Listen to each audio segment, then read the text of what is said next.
नमस्कार, आदाब, सत श्री अकाल। चैट विद सुरेंद्र वत्स के नए एपिसोड में आप सबका स्वागत है। पिछले दिनों हम मिले टाइगर संतोष नायर साहब से, बहुत कुछ हमने सीखा। आज हम उसी वार्तालाप को आगे बढ़ाते हैं और सर से एक बार हम लोग दोबारा फिर मुलाकात करते हैं।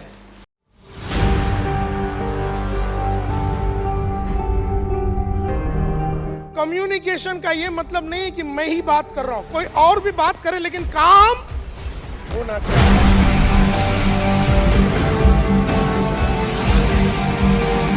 If you are a good communication multiplier, you are a good salesperson. Just communicating and being a communication multiplier is a different thing. Commitment cannot be 10%.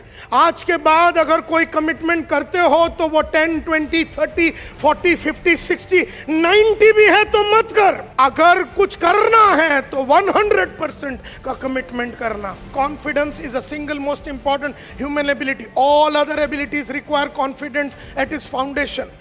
And people who have learned to manufacture their own confidence can learn anything, adjust to anything, and accomplish anything.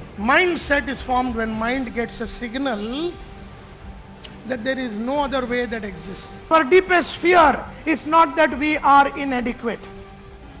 Our deepest fear is that we are powerful beyond measure.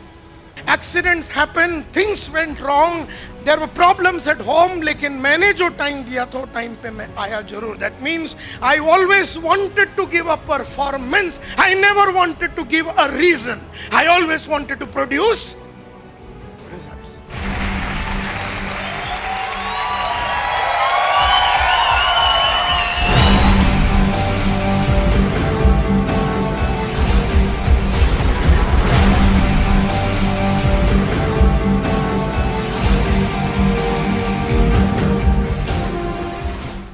Sir, आपका chat with Surendra वत्स में बहुत बहुत स्वागत है sir. Thank you very much. सबसे पहले तो मैं भी आपको धन्यवाद देना चाहूँगा क्योंकि मैं डायरेक्ट सेल्स इंडस्ट्री में 1985 से लगा हुआ। Yes sir. तो हम बर्लिन गए थे 1989 में और 1989 में पहला इंडियन था जो बाहर गया था और world direct sales congress attend किया था। और तब से मैं सोच रहा था कि कोई तो होगा जो इंडिया में आवे। और वर्ल्ड डायरेक्ट सेल्स कांग्रेस जिस तरह से ऑर्गेनाइज किया था, जहाँ पर मेरे बाजू में एमवे के मालिक बैठे हुए थे, न्यूट्री मैट्रिक्स के मालिक बैठे हुए थे, ऑरिफ्लेम के मालिक बैठे हुए थे, एएमसी का मालिक बैठा हुआ था, एवॉन का मालिक बैठा था।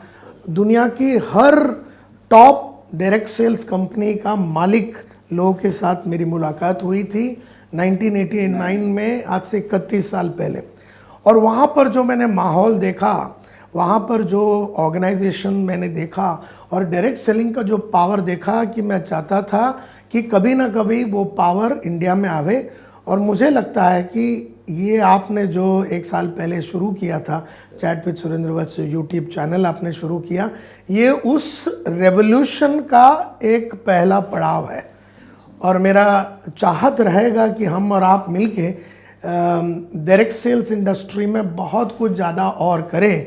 इसके बारे में मेरे बहुत सारे आइडियाज़ हैं, बट पहले सबसे पहले आपको धन्यवाद, congratulations, many wishes to you for launching this and bringing a direct sales revolution.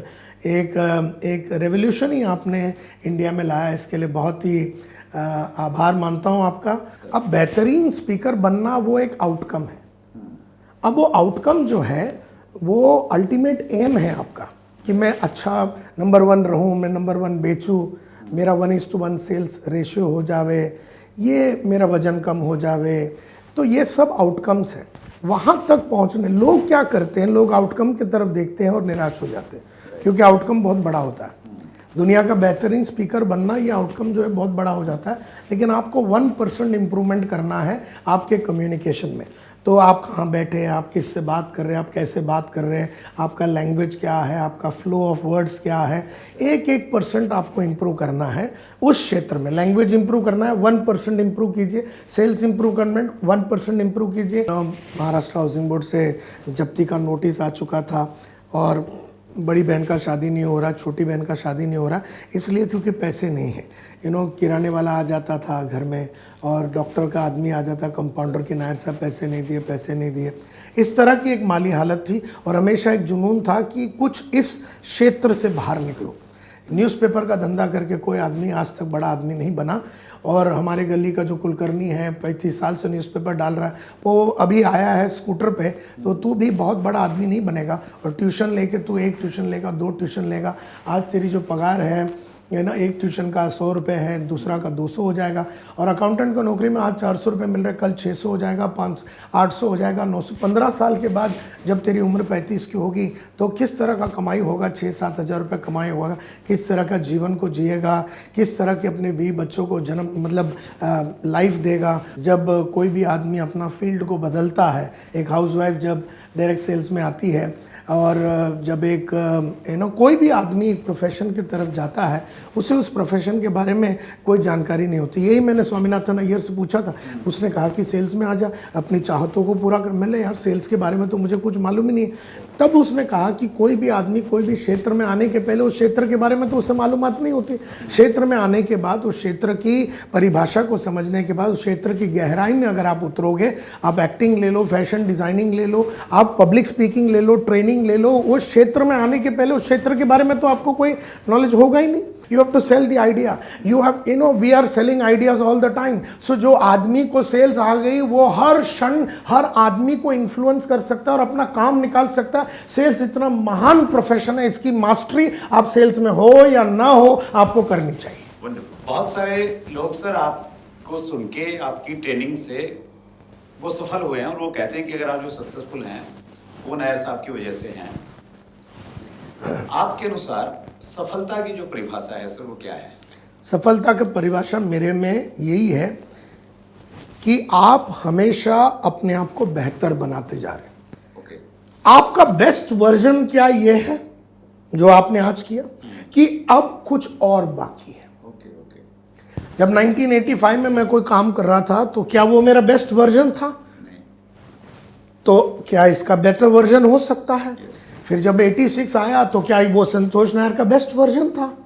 क्या सन 2000 में जो मैं बात कर रहा हूं हिंदी, क्या ये मेरा बेस्ट वर्जन है हिंदी का? क्या इससे इंप्रूव हो नहीं सकता? इससे कई गुना और इंप्रूव हो सकता है। इसमें संस्कृत का वर्ड्स यूज नहीं किया अभी तक, इसमें बहुत सारी चीजें अभी यूज नहीं किया, इसमें बड़े बड़े फनकारों के कई सारे शब्दों का इस्तेमाल किया जा सकता है। तो अभी तो हमें कम्युनिकेशन आता ही नहीं है।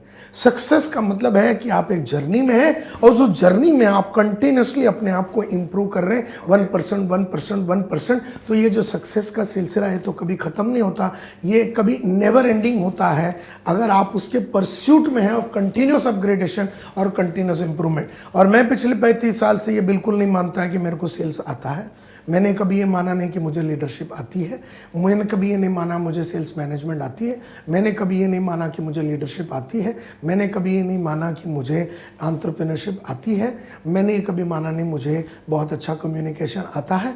अभी तो मैं स्टूडेंट हूँ। I am arriving, I have not arrived. Means अगर कोई भी व्यक्ति किसी भी काम में काम कर रहा है तो वो और बेटर करे और ये माने, जैसे विराट कोहली का आप एग्जांपल दे रहे थे, तो उसको ये लगता है कि मैं और बेटर खेल सकता हूँ। बिल्कुल, अगर उसने सोचा कि इससे बढ़िया हो ही नहीं सकता तो उसका सक्सेस खत्म, बिल्कुल खत्म हो जाएगा। और आप देखिए फिर वो रिवर्स हो जाता है, जो सक्सेस मिला है वो रिवर्स होने चालू हो जाएगा। सफलता का आदतों से डायरेक्ट कनेक्शन है सर? बिल्कुल है। और अगर मुझे अच्छी आदतें डालनी है तो सही तरीका क्या है सर? देखिए, बहुत साल पहले मैंने एल्बर्ट ग्रे साहब का एक आर्टिकल पढ़ा था, the common denominator of success. उसने कहा था कि सक्सेसफुल लोगों में और अनसक्सेसफुल लोगों में फ़र्क सिर्फ इतना है कि सक्सेसफुल लोगों ने वो करने की आदत डाली जो उन्हें अच्छा नहीं लगता, क्योंकि जब जब आप वो करेंगे जो आपको अच्छा नहीं लगता तब तब आपको वो मिलेगा जो आपको चाहिए। और जानबूझ के अगर अच्छी आदतें नहीं डालोगे तो अनजाने में बुरी आदतें लग जाएगी। आपका फ्यूचर आपका आदतें हैं। ये जब उन्होंने your future is your habits sir, जब उन्होंने कहा तो मैंने इसके ऊपर बहुत रिसर्च किया कि ये आदतें क्या होती हैं। एंड डेफिनेशन ये है, आदतों का डेफिनेशन है behaviour which is repeated for long till it becomes automatic. जैसे आप आज लेट आए, कल लेट आए, फिर परसों लेट आए, तो लेट आने की आपकी आदत लग जाती है, क्योंकि behaviour which is repeated for long will become your habit.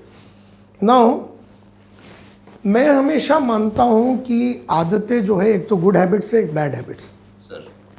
अगर मैं 3 सर्कल बना दूं, एक सर्कल बनाता हूं, उसके अंदर लिखता हूं द आइडेंटिटी, दूसरा सर्कल बनाता हूं प्रोसेस, और तीसरा सर्कल बनाता हूं आउटकम। आउटकम ये है कि मुझे वजन कम करना है, आउटकम ये है कि मुझे मर्सिडीज लेना है, आउटकम ये है कि मुझे डायमंड बनना है MLM में, आउटकम ये है कि मुझे बंगला लेना है। लोग आउटकम ड्रिवन हैबिट्स पैदा कर रहे हैं। आउटकम ड्रिवन हैबिट्स जो होता है, जैसे ही वो आपका आउटकम या जो गोल अचीव हो जाता है, आप बैठ जाते हैं। आपको हमेशा आउटकम ड्रिवन, आउटकम तो बाहर का सर्कल था, बीच में था प्रोसेस, और बीच में एकदम सेंटर में था आइडेंटिटी। आइडेंटिटी बेस्ड हैबिट्स होती है और आउटकम बेस्ड हैबिट्स होती है। आउटकम बाहर से अंदर आने वाली बात होती है, और आइडेंटिटी अंदर से बाहर। मैं क्या बनना चाहता हूं, ये आइडेंटिटी है। मैं बनना चाहता हूं दुनिया का सबसे बेहतरीन ट्रेनर, बेहतरीन मोटिवेशनल स्पीकर, बेहतरीन एंटरप्रेन्योर। मैं ये आइडेंटिटी बनना चाहता हूं। इस आइडेंटिटी के लिए मुझे प्रोसेस फॉलो करना है, 1% उस क्षेत्र में मुझे करना। अभी एक अच्छा ट्रेनर बनने के लिए कम्युनिकेशन एक हैबिट है, तो कम्युनिकेशन को रोज इंप्रूव करते रहो। 1% आपका बैठना, आपका वर्बल कम्युनिकेशन, आपका रिटर्न कम्युनिकेशन, आपका बॉडी लैंग्वेज, आप क्या डायलॉग मारते हैं, आपका फ्लो, आपका पिच, आप उसमें 1% कम्युनिकेशन को इंप्रूव कीजिए। तो अल्टीमेटली आइडेंटिटी क्या बनना चाहते हैं? बेहतरीन वर्ल्ड का नंबर 1 स्पीकर। Right sir. लेकिन अगर आप आउटकम ड्रिवन हैं, तो आप रातों रात चाहते हैं कि आप वर्ल्ड का नंबर 1 बने। आप प्रोसेस नहीं फॉलो कर रहे। प्रोसेस फॉलो कीजिए। आपको 1:1 सेल्स रेशियो चाहिए सर। तो मैं चाहता था कि मैं नंबर 1 भी बनूं और 1:1 सेल्स रेशियो। तो प्रोसेस क्या फॉलो करना है?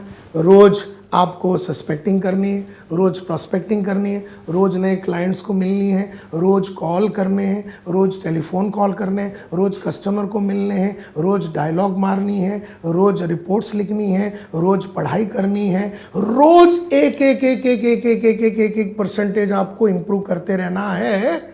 और वो आउटकम के लिए नहीं है, वो आइडेंटिटी के लिए। और आइडेंटिटी वाला आदमी जो हैबिट, आइडेंटिटी ड्रिवन हैबिट होता है, वो परमानेंट होता है। उसको गोल बनाने की जरूरत ही नहीं है। ये जो गोल सेटिंग वगैरह है, ये बड़ा प्योर बुलशिट होता है। ये जो गोल सेट कर लो, क्योंकि गोल सेट करने के बाद आपने वो प्रोसेस फॉलो करने हैं 1% इंप्रूवमेंट का उस क्षेत्र में, आप वो कर ही नहीं रहे। आपको डायरेक्टली गोल्ड चाहिए, आपको डायरेक्टली डायमंड बनना है। अब डायमंड बनने के लिए सिल्वर से गोल्ड, गोल्ड से एमराल्ड, ये वो आपको जर्नी है। और उसमें आपको हर क्षेत्र में एज ए सेल्समैन इंप्रूव होना पड़ेगा, as a sales manager improve होना पड़ेगा, as a sales leader improve होना पड़ेगा। हर क्षेत्र में आप एक परसेंटेज इंप्रूव हो रहे हैं। तो एक ऐसा दिन आएगा कि आप परफेक्ट हो जाएंगे सेल्स में, परफेक्ट हो जाएंगे सेल्स मैनेजमेंट में, परफेक्ट हो जाएंगे सेल्स लीडरशिप में। आप रिजल्ट प्रोड्यूस करेंगे एट विल। आपको बंगला चाहिए, आप आज खरीद सकते हैं, बिकॉज आपने हर दिन रिजल्ट पैदा किया। और हर दिन रिजल्ट पैदा करते रहोगे, क्योंकि आपने मुंह खोला तो चेक मिलना ही है, और मिल गया तो बैंक में बैलेंस बहुत भयंकर होगा। तो कौन सा गोल? गोल तो जैसे आपको अभी चाहिए, अभी आप पूरा कर सकते। अभी घर लेना है, अभी मेरे को रोल्स रॉयस लेना 8 करोड़ का, मैं अभी ले सकता हूं, पैसे पड़े बैंक में सर। तो मुझे तो गोल सेट करने की जरूरत ही नहीं पड़ रही है। मुझे तो सिर्फ आदतें बनानी हैं जो सही आदतें हैं, और 1% इंप्रूवमेंट करता रहूं। और अगर मैं 1% इंप्रूव करता रहूं और रिजल्ट एट विल प्रोड्यूस कर सकता हूं, तो गोल बनाने की क्या जरूरत? बीबी ने बोल दिया अभी, मेरे को अभी थोड़े दिन पहले बोल रहे थे अमेरिका जाना है। बोला चलो 30 दिन जाते हैं। बोले कितना खर्चा होगा? बोले आधा करोड़ खर्चा। बोला ठीक है, आधा करोड़ खर्चा होने दो। तो अभी अमेरिका जाना मेरा कोई गोल नहीं है, क्योंकि अगर आप रोज परफेक्ट काम कर रहे हैं सर। आप रोज परफॉर्मिंग कर रहे हैं, परफॉर्मेंस दे रहे हैं सर। एक होता है परफॉर्मेंस देना और एक होता है परफॉर्मिंग। परफॉर्मिंग का मतलब है एक्टिविटी करना, परफॉर्मेंस का मतलब है रिजल्ट प्रोड्यूस करना। आप रिजल्ट रोज प्रोड्यूस कर रहे हैं। आप मार्केट में जा रहे हैं, आज रिजल्ट लाए, कल जा रहे हैं रिजल्ट लाए, परसों जा रहे हैं रिजल्ट लाया तो बैंक में इतना पैसा पड़ा है, गोल बनाने की क्या जरूरत है, जैसे दिल में आए वैसे काम कर सकते हो। That's great, sir. ये तो हुई सर अच्छी आदतों की बात, डेवलप करें, हर रोज इंप्रूव करें अपने आप को। लोग जो असफल हैं सर वो बुरी आदतों की वजह से हैं, बैड हैबिट्स हैं, मालूम भी है कि ये बैड हैबिट है, कुछ लोग सुबह टाइम से उठ नहीं पाते हैं, कुछ लोग गुस्सा करते हैं, तो वो उनको मालूम भी है, डायग्नोज भी हो रहा है कि मेरी असफलता का ये कारण है, ये मेरी बुरी आदत है, लेकिन वो बुरी आदत छोड़ नहीं पा रहे हैं जानने के बाद भी, तो छोड़े कैसे सर? क्योंकि वो लोग चाहते हैं कि एक ही रात में 100% वाली जो आदत है, अभी अगर आप स्मोकिंग कर रहे हैं तो ये आदत तो मजबूत हो चुकी है, राइट, ये मजबूरी नहीं है, आदत मजबूत हो चुकी है। लोग बोलते हैं ना आदतों से मजबूर, आदतों से मजबूर नहीं है लोग, आदतों से मजबूत हो चुके हैं, मतलब गुस्से से मजबूत हो चुके हैं, सिगरेट से मजबूत हो चुके हैं, झूठ बोलने से मजबूत हो चुके, अब ये मजबूत हो चुकी है, ये आइस बन चुके हैं, ये आइस बन चुके हैं, राइट, अब इस आइस को पिघलना पड़ेगा। एग्जाम्पल देता हूँ आपको सर, ये रूम है, हम जो बैठे हैं, समझो इस रूम का 25 डिग्री सेंटीग्रेड टेम्परेचर है, हम एक आइस का टुकड़े को लेते हैं, अब ये टेबल पे रख देते हैं या ये टेबल पे रखते हैं आइस के टुकड़े को, राइट सर, अब रूम का टेम्परेचर बढ़ा दीजिए 26, वो मेल्ट नहीं हो रहा, आप इसको 27 कीजिए वो मेल्ट नहीं हो रहा, आप इस रूम को 28 कीजिए वो मेल्ट नहीं हो रहा, आप 29 कीजिए वो मेल्ट नहीं हो रहा, 30 कीजिए मेल्ट नहीं हो रहा, 31 में सडनली वो मेल्ट होने चालू हो जाता। आपको क्या लगता है 31 में मेल्ट शुरू हुआ? पहले से प्रोसेस स्टार्ट हो गया था, 25 में ही मेल्टिंग शुरू हो चुकी थी, दिख नहीं रहा। लोगों को मेल्टिंग रातों रात देखना है, लेकिन मेल्टिंग होगी 32 पे, काम चालू करो 25 पे। आपको वजन कम करनी है तो आपका अभी समझो 120 किलो वजन है, तो आप बोल रहे हैं कि मेरे को 70 किलो करना, ये 50 किलो कम करने के ख्याल से आपकी फट जाती है।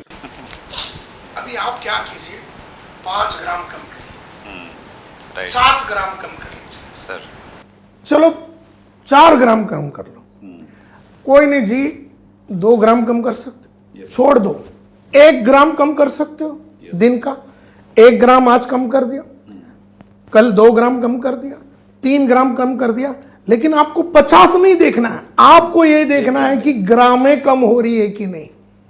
आप 50 पे नजर टोके बैठे हैं, और इसीलिए जब 50 दिख नहीं रही है और 1 महीना हो गया सिर्फ 500 ग्राम कम हुआ है, अब 49.5 कम करना, आप निराश हो जाते, गिव अप कर देते। आपको ये देखना है कि ग्राम कम हो रहा है कि नहीं।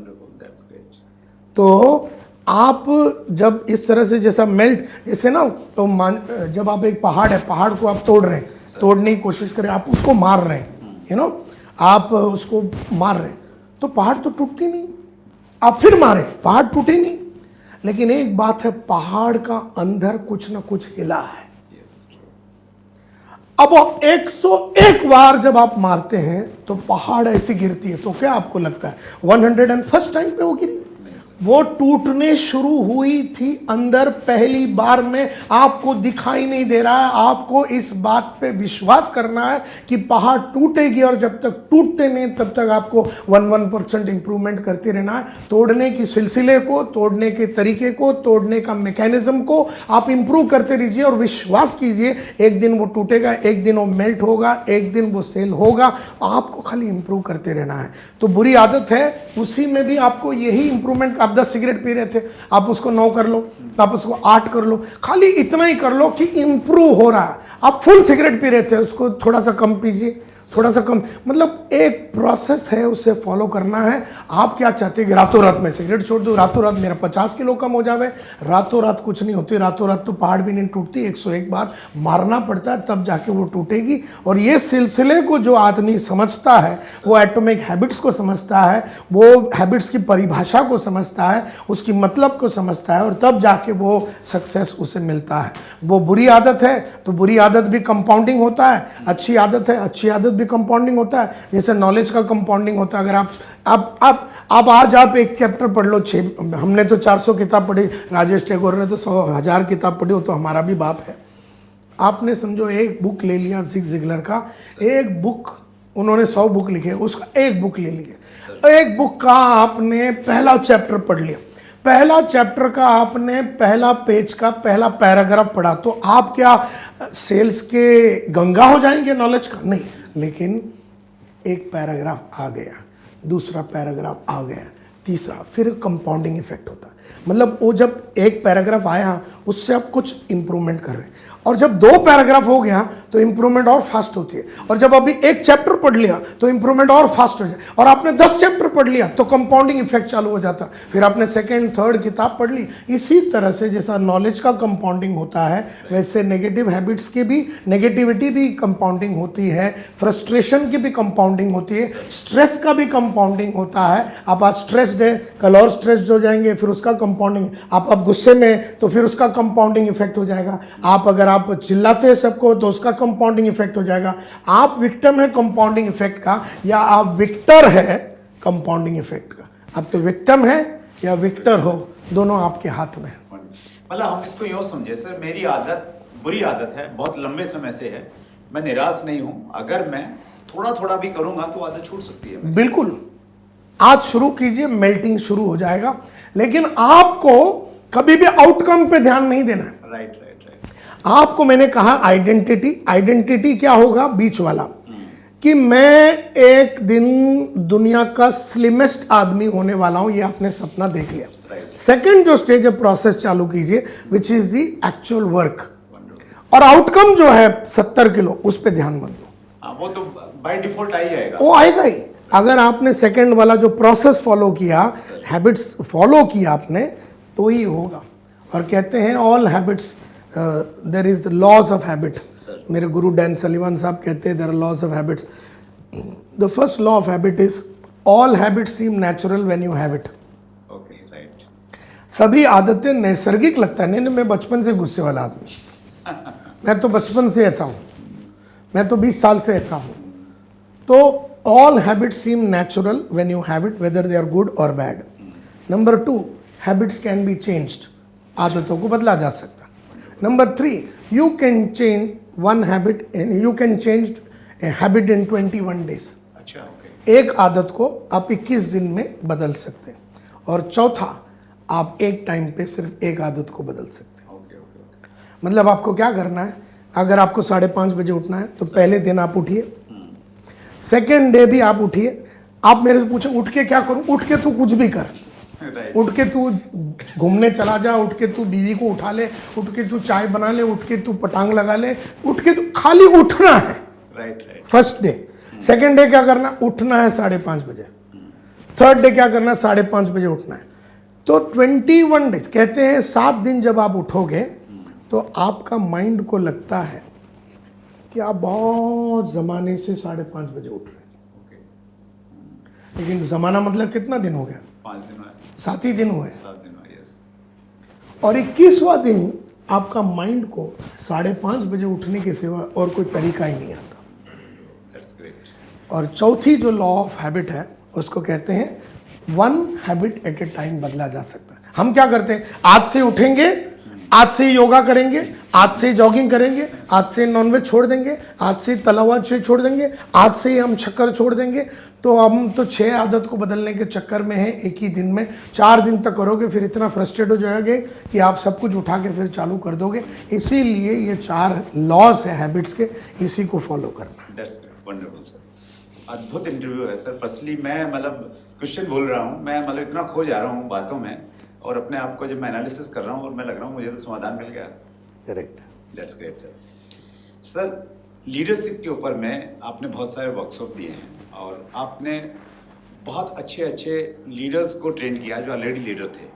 तो एक अच्छे लीडर में क्या क्या गुण आप मानते हैं होने चाहिए? देखिए, सबसे पहला बात तो मेरा ये मानना है कि all great leaders follow the 6C principle. 6 C होते हैं, C। Right. C for cat, cat and बिल्ली। Right sir. सबसे पहला जो लीडर लोग करते हैं वो है कमिटमेंट। राइट।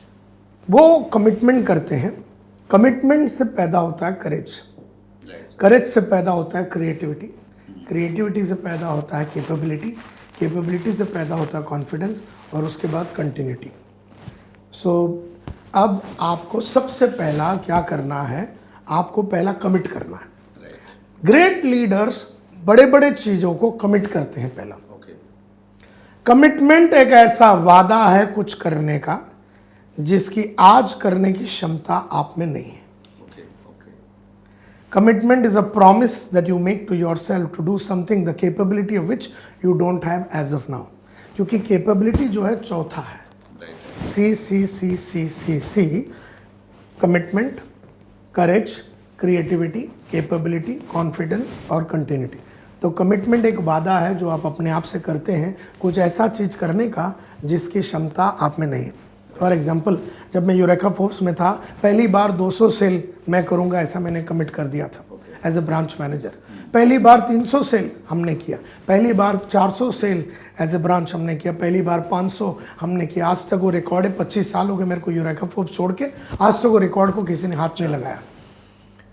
अब कमिटमेंट जब आप करते हो, कमिटमेंट एक वादा है कुछ करने का जिसकी आज आप में क्षमता नहीं। कमिटमेंट मैं अपने आप से करूं या अपनी टीम में बोलूं कि मैं ये करने वाला हूं? आपको कमिट करना है कि मैं 200 करने वाला, मैं डायमंड ये तारीख तक बनने वाला हूं। आज आप सिल्वर पे हैं और आप बोल रहे हैं 18 महीना 14 दिसंबर 2021 को शाम को 3 बजे मैं डायमंड बनूंगा। आपने कमिट कर दिया। राइट। कमिट जैसी करते हो आपकी फटने चालू हो जाएगी, आपको घबराहट होगी, आपको गुस्सा आएगा। आपने पब्लिक के सामने क्यों कमिट कर दिया, मेरी मत मारी गई थी, मुझे सबके सामने नहीं कमिट करना चाहिए था, मुझे आज तो नहीं करना चाहिए था, मुझे बाद में करना चाहिए था, मुझे प्राइवेट में करना चाहिए था। तो आपको डर लगेगा, आपको अविश्वास होगा, आपको चक्कर आएगा, आपको उल्टी आएगा। और आपने अगर गिव अप कर दिया तो जब आप कमिट करेंगे तो 2 चीज होती है। आपने गिव अप कर दिया तो वो डर है, और गिव अप नहीं किया तो करेज। अच्छा। तो कमिटमेंट के बाद करेज आती है। अगर आपने कमिट करने के बाद गिव अप कर दिया तो डर गया। Fear is wetting your pants, courage is doing what you are supposed to do with wet pants. तो कमिटमेंट के बाद ही करेज आती है। करेज कभी भी पहला नहीं आएगा। जैसे गांधी ने कहा मैं आजादी लेके रहूंगा, अब क्या गांधी को मालूम था हो सकता है और बोले मैं नॉन वायलेंस से आजादी लूंगा। अब 50 60 70 साल पहले आप कमिट करते हैं, कमिटमेंट के बाद आप में करेज आती है। जब आपने कमिटमेंट को गिव अप नहीं किया तो करेज पैदा होगा, गिव अप कर दिया तो इसका मतलब आप डर गए। तो सेकंड है करेज। करेज का मतलब है जो कमिट किया उस पर आप स्टेप उठे, आप हिलते नहीं। एक बार कमिटमेंट से करेज आ गया, थर्ड आती है क्रिएटिविटी। फिर आपका जो माइंड है आपको रास्ता दिखाएगा कि कैसे ब्रिटिशर को हराना है, कैसे डायमंड करना है, कौन आपका डायमंड को जल्दी बना सकता है, किस तरह की ट्रेनिंग आपको लेनी पड़ेगी, किन इंसानों के संगत में रहने से ये काम होगा, टेक्निक क्या होगा, कौन सी किताब पढ़नी पड़ेगी। फिर क्रिएटिविटी चालू होती है। लेकिन क्रिएटिविटी करेज के बाद आती है, करेज कमिटमेंट के बाद आती है, क्रिएटिविटी थर्ड आती है। माइंड थर्ड पे चलता है, जब करेज आता है तब माइंड चलता है। उसके बाद जब आपने वो कर दिया डायमंड, वो 21 तारीख दिसंबर 2021 को आपने डायमंड बन गए, तो आप में आ गई the fourth C which is capability. अब आप काबिल हो गए डायमंड के लिए। अब इंग्लिश आपको नहीं आती है समझो, तो आपने कमिट कर दिया कि मैं 18 महीने में इंग्लिश बोलूंगा, मैं इंग्लिश में लिखूंगा। आपने कमिट कर दिया और सबके सामने कमिट कर दिया। और आप तो वर्नाकुलर मीडियम में थे, हिंदी मीडियम के थे, आपने तो भयंकर कमिटमेंट कर दिया। कमिटमेंट करने के बाद आपकी जवान बेटी है, 25 बरस की बेटी है, 18 बरस का लड़का है, वो लोग बोलते पप्पा आप तो, आपकी सर मत मारी गई, आप तो बेवकूफ़ आदमी है। सबके सामने आपने कर दिया। इंग्लिश पिक्चर है ना, वो श्रीदेवी का पिक्चर जिसमें बच्चे चिढ़ाते हैं, लेकिन आपने क्या कुछ भी हो जाए मैं इंग्लिश सीख के रहूंगा तो करे जाएगा। अगर आपने गिव अप कर दिया तो कमिटमेंट गया, तो फियर की वजह से। फिर के क्रिएटिविटी, फिर आप रास्ता ढूंढेंगे, फिर आपका माइंड आपको रास्ता दिखाएगा कैसे वहां तक पहुंचना है, किन इंसानों। फिर आप केपेबल हो जाते हैं इंग्लिश में बात करने के लिए, डायमंड हो गया या 1-to-1 हो गया। उसके बाद आता है 5वां कॉन्फिडेंस। कॉन्फिडेंस केपेबिलिटी के बाद आती है। जब आदमी काबिल होता है तो कॉन्फिडेंस आता है। दुनिया का हर आदमी पहला कॉन्फिडेंट बनना चाहता है और फिर कमिट करना चाहता है। पहला कमिटमेंट, फिर करेज, फिर क्रिएटिविटी, फिर कैपेबिलिटी, फिर कॉन्फिडेंस। और फिर कंटिन्यूटी। अब आपने इंग्लिश सीख लिया, अभी बोलो तमिल सीखूंगा, कंटिन्यूटी। आप अभी डायमंड हो गए, अभी क्राउन डायमंड बनो। अब आप क्राउन डायमंड बन गए, फिर कंटिन्यूटी कंटिन्यूटी। छठवां सी बहुत इंपॉर्टेंट। लोग क्या करते हैं, 5वें में रुक जाते हैं। उनको लगता है दुनिया खत्म हो गई, बस कुछ नहीं आगे। बिल्कुल नहीं। अभी अंग्रेजी हो गया, अब हिंदी सीखना, अभी तमिल सीखना, अभी मराठी सीखना, अब पंजाबी सीखना, अभी मैथिली लैंग्वेज सीखना, अभी डायमंड बनना, अभी क्राउन डायमंड बनना, अभी 10 डायमंड बनाने हैं, अभी royal what ever is stage. आपको ये 6 ही करना। तो सबसे बढ़िया जो लीडर्स होते हैं ना सर, वो 6 ही करते रहते हैं। अद्भुत। मैं सर शायद आपकी ट्रेनिंग्स का असर रहा। जब हमने पहला एपिसोड हमारा स्टार्ट किया सर, पहले एपिसोड में मैंने ये कमिट किया था, जब हमारे पास में न कोई सब्सक्राइबर था, कैसे होगा नहीं होगा मालूम नहीं, मैंने बोला था कि 1 जनवरी को हम शुरू कर रहे हैं, 1 साल हम इस प्रोग्राम को करने वाले हैं। ये कमिटमेंट कर दिया पहले दिन सर। क्या कैपेबिलिटी थी आपकी? कुछ भी नहीं थी, मालूम नहीं था कौन आएगा नहीं आएगा, चलेगा नहीं चलेगा। और प्रोफेशनल स्टूडियो में शूटिंग कर रहे हैं, खर्चा हो रहा है, एडिटिंग सब होने वाला है। अविश्वास होता है, डर लगता है कि मैं जो कर रहा हूँ राइट है कि नहीं। कमिटमेंट करने के बाद अविश्वास होता है, मन घबराता है, ऐसा लगता है छोड़ दूँ, गिव अप कर दूँ, चुपचाप अपना नेटवर्किंग का काम करूँ। क्यों ये सब मगजमारी करना है? सपोर्ट मिलेगा नहीं मिलेगा, कर पाऊंगा, लोग चिढ़ाएंगे, बोले मैं तो। और लोग बोलते भी आप मत कीजिए, बहुत सारे यूट्यूब चैनल हैं, फलाना का है, ढिमका का, आपका सक्सेसफुल नहीं होगा। ये सब के बावजूद आपने अगर गिव अप नहीं किया, जो आपने नहीं किया, तब वो करेज हो गया, क्रेज आ गया, फिर सांस मिला, हौसला मिला, फिर क्रिएटिविटी आ गई। क्रिएटिविटी आएगी, नए नए रास्ते खुलेंगे, आपको एक आदमी दूसरा आदमी बताएगा, फिर आपका दिमाग फिर हमने चलेगा। ये स्टार्ट किया बोलना कि आप कमेंट लिखिए नीचे किससे मिलना चाह रहे हैं। फिर हमने अपकमिंग वीडियो डालना स्टार्ट कर दिया कि जो लोग हमारे चैनल पे आ रहे हैं आप उनसे प्रश्न किए, फिर ये क्रिएटिविटी आना स्टार्ट होगी सर। फिर क्रिएटिविटी होगी, फिर केपेबल हो गए। आज 1 साल खत्म हो गया आपका। और फिर हमारे अंदर कॉन्फिडेंस आया कि हम वो नायर साहब को पांचवा, बुला सकते हैं हम 5वां पे आ गए ना, 5वें पे आ गए तो नायर साहब भी आ गए। सर। और नायर साहब कभी कोई इंटरव्यू देता नहीं, फिर भी जब आपने कहा कि हमने कहा चलो, राजेश टैगोर ने भी कहा कि हम दे देंगे। सर आपने इतनी सेवा की है सर लोगों की, और ये मैं मानता हूँ एक सेवा का काम है, जिस भाव से मैं इसको कर रहा हूँ, और आपने इसको आगे बढ़ाया सर। रियली हम लोग बहुत थैंकफुल हैं पूरे व्यूवर्स। मतलब लोग जैसे दिवाली पे खुशी होती है, ईद पे खुशी हो रही, वो फील है जब लोग ये एपिसोड देख रहे हैं सर। लोगों ने ही बनाया है, मैं जो भी कुछ हूँ लोगों ने बनाया है, ऊपर वाले ने बनाया है, वेल विशर्स ने बनाया है, और उनके सामने खरा उतरूँ, ये संघर्ष चालू है। अभी तो हम अराइव्ड तो हुए नहीं ना, अभी तो अराइविंग है। और अराइविंग का मतलब है कि हम कभी अराइव्ड नहीं होंगे, हम और 65 साल ऐसे ही रहेंगे। Wonderful, that's great sir. Sir थोड़ा सा हम डायरेक्ट सेलिंग पे बातचीत करना चाहेंगे, क्योंकि हमारे बहुत सारे व्यूअर्स हैं जो जुड़े हुए हैं कहीं ना कहीं डायरेक्ट सेलिंग से। एक्चुअली अब मुझे जो सबसे अच्छा लगता है ना सर, जो लोगों का फीडबैक आया, डायरेक्ट सेलिंग में कंपटीशन बहुत ज़्यादा था और लोग एक दूसरे की आलोचना कर करके परेशान हो गए थे। अभी कुछ लोग ऐसे आते हैं, वो ये कहते हैं सर मैं 6 साल पहले डायरेक्ट सेलिंग को छोड़ चुका था, मैंने ये प्रण ले लिया था कि यार ये काम नहीं करना मैंने ज़िंदगी में, लेकिन ये इंटरव्यू देखने के बाद में मुझे इंडस्ट्री का विज़न दिखाई दे रहा है, मुझे लग रहा है कि यार ये तो बहुत गजब की चीज़ है, जिस प्रकार से डेवलपमेंट हो रहे गवर्नमेंट की तरफ से वो सीख रहा हूँ। तो जो कहीं ना कहीं छोड़ चुके थे सर, वो कहीं ना कहीं हमारे इस प्रयास की वजह से, आप जैसे लोगों को सुनने की वजह से, वो दोबारा से पॉजिटिव एटीट्यूड के साथ इंडस्ट्री की तरफ वापस आ रहे हैं। तो वो बहुत अच्छा लग रहा है। और उसी से संबंधित मेरा प्रश्न है सर, आप 1989 में आप डायरेक्ट सेलिंग के रिप्रेजेंटेशन के रूप में बाहर गए इंडिया से। इस समय अभी काफ़ी टाइम हो गया है, गवर्नमेंट की गाइडलाइंस भी आ गई हैं, आपको हिंदुस्तान में डायरेक्ट सेलिंग का क्या भविष्य दिखता है सर? देखिए, हिंदुस्तान में डायरेक्ट सेलिंग का भविष्य तब इम्प्रूव होगा जब एक कोड ऑफ कॉन्डक्ट होगा। Right sir. एक code of conduct right from the chairman MD of the company से लेके उसके जो टॉप लीडर्स हैं वो कोड ऑफ कॉन्डक्ट को फॉलो करेंगे। मुझे याद है कि 1989 में जब मैं गया था तो उन्होंने अपने को एक 20 पेज का कोड ऑफ कॉन्डक्ट दिया था कि हम क्या करेंगे, क्या नहीं करेंगे, कैसा ट्रेनिंग करेंगे, कैसा हम गलत काम नहीं करेंगे, क्योंकि इंडस्ट्री की एक इज्जत होती है सर। जैसे हमारी ट्रेनिंग की इंडस्ट्री है, उसकी एक इज्जत है। उसमें अगर गलत ट्रेनर घुस गया, इसमें ऐसे लोग घुस गए जिनको ट्रेनिंग का टी नहीं आता, और ऐसे लोग घुस गए जो गहरे लोग नहीं हैं, जिन्होंने अध्ययन नहीं किया, जो खाली इस इंडस्ट्री में पैसे के वास्ते आए, तो ये इंडस्ट्री को काफ़ी नुकसान होगा। तो एक कोड ऑफ कॉन्डक्ट होना चाहिए और वो कोड ऑफ कंडक्ट हर आदमी को साइन करना चाहिए और उसके ऊपर चर्चा होनी चाहिए, भाषण होना चाहिए, डिबेट होना चाहिए, और वो डिबेट के माध्यम से आने वाले 10 साल में जो भी हमारे अंदर जो कमियां हैं, जो आलोचना करते हैं, जो एक दूसरे को गिराते हैं, एक दूसरे के आदमी को उठाते हैं, स्नैचिंग जिसको बोलते हैं, ये जो गलत काम हो रहा है, पूरी टीम के साथ एक दूसरे कंपनी में चले जाना, ये जो जिस तरह का ये जो चीज़ हो रहा है, जिसकी वजह से लोगों का एक अविश्वास बना रहता है, एक परमानेंसी नहीं दिख रहा है, ये चीज़ अगर सुधरी तो डायरेक्ट सेल्स का फ्यूचर होगा सर। और इस चीज को सुधारने का जो आप लोगों ने काम लिया है इस चैनल के माध्यम से, और भी बहुत सारी चीजें कर सकते हैं आपके चैनल के माध्यम से, जो हम अलग से बैठ के बात भी कर सकते हैं।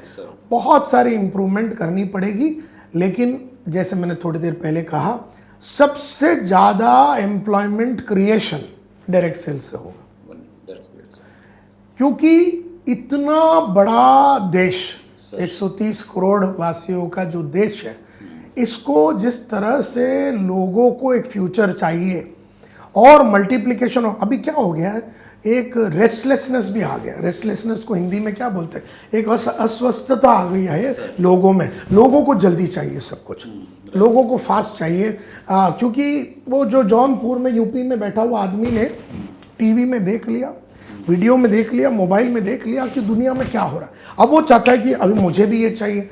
तो डायरेक्ट सेलिंग में एक स्पीड है सर, और एथिकली आप काम करेंगे तो स्पीड से आपको पैसे, नाम, इज्जत मिलेगा, और ये गली गली में फैलाया जा सकता है। इंडिया के गली गली में डायरेक्ट सेल्स पहुंच सकता है, पहुंच रहा है। सही चीजें करना है, एम्प्लॉयमेंट का सबसे बड़ा जरिया है, और फ्यूचर बिलोंग्स टू एंटरप्रेन्योर, और एंटरप्रेन्योर बनने का बिना इन्वेस्टमेंट का डायरेक्ट सेलिंग सबसे बढ़िया जरिया है।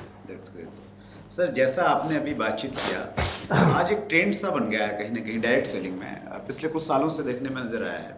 स्पेशली जो लोग सोशल मीडिया पे बहुत एक्टिव रहते हैं, तो और वो डायरेक्ट सेल से जुड़े हुए हैं, तो उनकी एक अलग तरह की इमेज बनती है, लोग उनको फॉलो करना स्टार्ट कर देते हैं, और फिर उनके पास अगर कोई ऑफ़र आता है या ऑफ़र नहीं भी आता है, वो किसी दूसरी कंपनी में चले जाते हैं पुराना नेटवर्क छोड़ के, और उससे लोगों में पूरा इंडस्ट्री को लेके भी एक क्वेश्चन मार्क खड़ा होता है। तो क्या मानते हैं, ये सही है इस प्रकार से करना? देखिए, मैंने हमेशा कहा है, कोई भी आप कंपनी में जुड़ो तो उस कंपनी में आपको मिनिमम 25 साल रहना चाहिए। अच्छा। मेरा एक सीडी है, द कमांडमेंट्स ऑफ नेटवर्किंग बोल के, पूरी सीडी है। अगर आप www.santoshnair.in/sale पे चले जाओगे सर, तो 10 सीडी है जो कमांडमेंट्स ऑफ नेटवर्किंग बोल के हैं। पहला सीडी में लेइंग द फाउंडेशन है, तो हम कहते हैं कि 0 to 6 months is the first stage which is known as survival stage. 6 महीने से जो 3 साल का पीरियड होता है वो है स्टेबिलिटी का स्टेज, और 3 साल से जो 25 साल का पीरियड होता है वो है सक्सेस का स्टेज, और 25 साल से ऊपर वो है सिग्निफिकेंस का स्टेज। आपको मिनिमम एक कंपनी में 30, 35, 40 साल रहना है, और उसके बाद आपके बेटे बेटी को भी लाना है। वो सोच के साथ में करना है। अब LIC में जैसे एजेंट है, मैं तो LIC का बहुत बड़ा ट्रेनर रहा हूँ, बहुत सारे DOs, डेवलपमेंट ऑफिसर और एजेंट, लाखों एजेंट्स को मैंने ट्रेन किया। आज मैं देख रहा हूँ थर्ड जनरेशन, फादर थे, बेटा आ गया, उसके बाद थर्ड जनरेशन भी आ गया, पूरी संस्था। और मैंने ऐसे सेकंड जनरेशन वाले को तो हजारों को ट्रेन किया। उसी तरह से आप 20 साल से बैठे सर, तो क्या आपको ऑफर नहीं है? बहुत आते हैं सर। कि अभी तो ये चैनल के बाद तो आप इतना फॉलोअरशिप, मेरे से भी ज़्यादा आपके फॉलोअर हैं, तो आपको क्या ऑफर नहीं है? लेकिन जब एक आदमी एक ही जगह पे अपना जान देगा सर, और उसी में वो रहता है, जैसे कंट्रियां रोज नहीं बदला जाता, आज हिंदुस्तान के देशवासी, कल हम चाइना के देशवासी हो गए, परसों हम अमेरिका के देश, ऐसे रोज नहीं बदला जाता। इसी तरह से आपको एक कंपनी में ही रहना है, लंबे टाइम तक रहना। अगर वो कंपनी एथिकल है, कंपनी के पास अच्छे प्रोडक्ट्स है, सर्विसेज है, अनबन तो चलती रहेगी, ऊपर नीचे कुछ ना कुछ तो प्रॉब्लम होता रहेगा, लेकिन अगर कंपनी एथिकल है, लॉन्ग टर्म विजन है, तो आपको एक ही कंपनी में 30, 35, 40 साल रहना है, और आपको अपने बेटे बेटी बेटियों को, बीवी को, बच्चों को, दोस्तों को, यारों को, रिश्तेदारों को भी इसमें लाना है। और इस तरह से आपको अपना कमिटमेंट दिखाना है कि मैं किस तरह से एक कंपनी में पूरी दिल और शिद्दत के साथ अपना लाइफ को डेडिकेट किया है। और यही डेडिकेशन मेरे बच्चों में भी दिखना चाहिए और यही डेडिकेशन हर आदमी में होना चाहिए। ये एक सिलसिला अगर शुरू हो जाए, और सिलसिला शुरू होना चाहिए और लीडर लोगों को ये करना चाहिए, और ये अगर हो गया तो डायरेक्ट सेलिंग का फ्यूचर बहुत ही अद्भुत और बहुत ही बेहतरीन होगा। कुछ एग्जाम्पल भी हैं सर हमारे पास में डायरेक्ट सेल में भी, जहाँ सेकंड जनरेशन ने आके काम करना स्टार्ट कर दिया है और बहुत अच्छे से काम कर रही है। बिल्कुल, मैं ऐसे बहुतों को जानता हूँ, बहुतों को जानता हूँ। डायरेक्ट सेल का आपका बड़ा तजुर्बा रहा सर, आपने बड़ी बड़ी कंपनीज को ट्रेनिंग दी, और जो आज स्पेशली यूट्यूब पे बहुत सारे लोग एक्टिव हैं, तो वो कहीं ना कहीं आपकी ट्रेनिंग का असर उन पे दिखता है। डायरेक्ट सेल की सर दो अच्छी बातें, स्पेशली मल्टी लेवल मार्केटिंग की, और दो बुरी बातें जो आपने अनुभव की। सबसे बढ़िया बात यह है, डायरेक्ट सेलिंग की सबसे बढ़िया बात यह है कि आपको ये इंडस्ट्री एक्सप्लॉइट करती है। एक्सप्लॉइट मतलब आपके टैलेंट को एक्सप्लॉइट करती है। आप भयंकर कुछ और बन जाते हैं, महान बन जाते हैं। अगर आपने वो 1% एटॉमिक हैबिट्स वाली बात को अगर की तो ये आपको बहुत ज़बरदस्त है। दूसरी बात, हर वो सपना जो आपका है, वो आपके भी बच्चों को लेके हो सकता है, आपके घर को लेके हो सकता है, मटेरियलिस्टिक गेन्स के बारे में हो सकता है। आप एक स्कूल बनाना, अगर आपने बहुत कमा लिया 25 साल तक हो, और 25 साल के बाद सिग्निफिकेंस का जो 4th स्टेज है, उसके बाद आपने स्कूल बना लिया, आपने कॉलेज बना लिया, आपने वृद्धाश्रम बना लिया, तो ये सब जो सपने हैं ना, ये पूरा करने के लिए जो पैसा है सर, पहले तो अपना सपनों को पूरा करेंगे, बाद में अपने इमीडिएट सोसाइटी का, अपना जो इमीडिएट समुदाय का करेंगे, फिर कम्युनिटी का करेंगे, फिर देश का करेंगे। इस तरह से ये जो पूरा करने का एक जो अपॉर्चुनिटी वो डायरेक्ट सेल्स में है। ये दो इम्पॉर्टेंट बात, दो जो बातें जो आपको तकलीफ देगी, अगर आप एक लेवल पे आने के बाद एक अकड़ आप में आ जाती है। साला मैं तो सांप बन गया, मुझे सब आता है।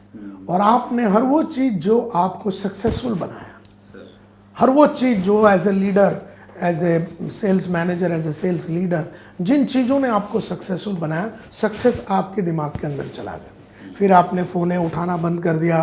फिर आप चाहते हैं कि लोग आपको वरमाला पहना के, शॉल पहना के, पगड़ी पहन के खाली फुदकाते ही रहे, और आप अपने आप को डेवलप नहीं करते। ये आपका डाउनफॉल हो जाएगा। काम, स्मया और स्वप्रेम। काम एक्सेसिव डिज़ायर पोजीशन का, और स्मया यानी सेल्फ लव, और स्वप्रेम अपने आप में प्रेम में गिर जाना। ये एक इसकी बहुत बड़ी डिसएडवांटेज है। और बहुत लोग मैं जानता हूँ जो बुलंदियों पे थे, ऐसे गिर गए बिकॉज ऑफ दिस। दूसरी बात, अगर इसमें अगर टिके रहना है सर, तो आपको कंटिन्यूसली अपने आप को अपग्रेड करना पड़ेगा। आपका पुराना नॉलेज लोगों ने तो सुन लिया। मैं तो ऐसे ऐसे लीडरों को जानता हूं जो हर साल मीटिंग में वही आइडिया बताते हैं, वही डायलॉग मारते हैं, वही एग्जाम्पल देते हैं। लोग पक गए, सड़ गए, थक गए। तो आपके पास नया डायरेक्शन, जैसे आप ऊपर जाते हैं जिम्मेदारी बढ़ती है सर, जिम्मेदारी बढ़ती है। जैसे जैसे आप ऊपर ऊपर ऊपर ऊपर जाते हैं, आपके अधिकार नहीं बढ़ते। It is not rights, it is responsibilities. So it is not the rights that increase, but it is the responsibilities that increase. But ये जो लोग हैं जो हक मानते हैं कि मैं बैठ के खाऊंगा और मैं कंट्रीब्यूट नहीं करूंगा, जितना आप टॉप में हैं, आपकी contributional ability should be higher than everybody else. और अगर आप नहीं हैं तो आप गिरेंगे। That's great, sir. एक हमारा सेगमेंट रहता है सर इंटरव्यू में, funny moment of your life. Funny moment of my life, my God, मुझे याद नहीं आ रहा। आपकी तो हम कैसेट सुनते हैं सर, उसमें मतलब बहुत सारी कहानियाँ। एक तो मुझे भी याद है कि एक बार आप रामलीला में कुछ रोल करने गए थे, और वो आपने जो तेल लेके और उसको जो जलाने का प्रयास किया। हाँ, तो वो ऐसे बहुत सारे फनी मोमेंट्स हैं। मुझे याद है वो एक मोमेंट तो है जब हमारा एपटेक जो कंपनी में हम काम कर रहे थे एपेक्स, उसका कुछ 25वां साल गिरा था, तो वहाँ पर सब लोग डांस कर रहे थे, तो हमको भी एक अफ्रीकन डांस पे डाल दिया था। वो जिंगा लाला डांस, पत्ते बित्ते लगा के चड्डी के ऊपर पत्ते लगा के नाचना। तो उसमें एक सीन है जहाँ पर आप मुंह में पेट्रोल डालते हैं और आग लगाते हैं, उसको फूंकते हैं। हमें क्या मालूम कि जो प्रोफेशनल लोग करते हैं वो एक्चुअली पेट्रोल नहीं डालते, वो एकदम डाइल्यूटेड कोई केमिकल बिमिकल डालते हैं, जिससे कि इफेक्ट भयंकर होता है, लेकिन उससे नुकसान कुछ नहीं होता। और वो तो उन्होंने हमने क्या किया था, 1 लीटर बॉटल पेट्रोल का लिया, हाईली इन्फ्लेमेबल पेट्रोल लिया, हमने मुंह में डाला और किसी को लगाया ये भले जलाओ, और हमने मुंह में लाया, और जैसे हमने थूकने की कोशिश की, आग ने पकड़ा और पूरी मुंह के अंदर आग लग गई। और उस घबराहट में हमने वो बाटली छोड़ दिया, वो टूट गई, और साथ में हमने वो मशाल भी छोड़ दिया, और उसके वजह से पूरी जल गई, हमारी पूरी फेस जल गई। तो ऐसे बहुत सारी चीज़ें हमने की है जो एडवेंचर के माध्यम से है, और उसमें भी हमने बहुत लेसन सीखा। जब हमें होली स्पिरिट हॉस्पिटल में एडमिट किया गया, उन्होंने बोला 6 महीना आपको मास्क के अंदर रहना, वो मास्क बनाते उसके अंदर रहना। मैं बोला 21 दिन। अच्छा, 21वां दिन बोलते आप धूप नहीं, मैं 21वां दिन धूप भी देखूंगा और जाऊंगा, और फोर्सिबली मैं अपने आप को बाहर लेके आया। उन्होंने कहा कि ये इसको ग्राफ्ट करना, मतलब कुछ नहीं होगा, सब रिपेयर होगा। कमिटमेंट वहां भी किया। हाँ, वहां पर कमिट कर दिया, और वो डॉक्टर भी 2-3 दिन में देख रहे, फटाफट अपना रिकवरी हो रहा। अभी भी उसकी मार्क है, लेकिन ऐसे कारनामे हमने बहुत किए। Wonderful sir. टाइगर नायर साहब का इंटरव्यू बहुत लंबा होता जा रहा है, तो आज हम लोग यहीं पे ब्रेक करते हैं, और इसका सेकंड पार्ट बहुत जल्दी आपको दोबारा से देखने को मिलेगा। इसी प्रकार से अपना प्यार और भरोसा बनाए रखिए। हर मंगलवार रात्रि 8 बजे हम आपके सामने उपस्थित होते हैं। अगले मंगलवार फिर उपस्थित होंगे एक नई पर्सनैलिटी के साथ में। बहुत बहुत धन्यवाद।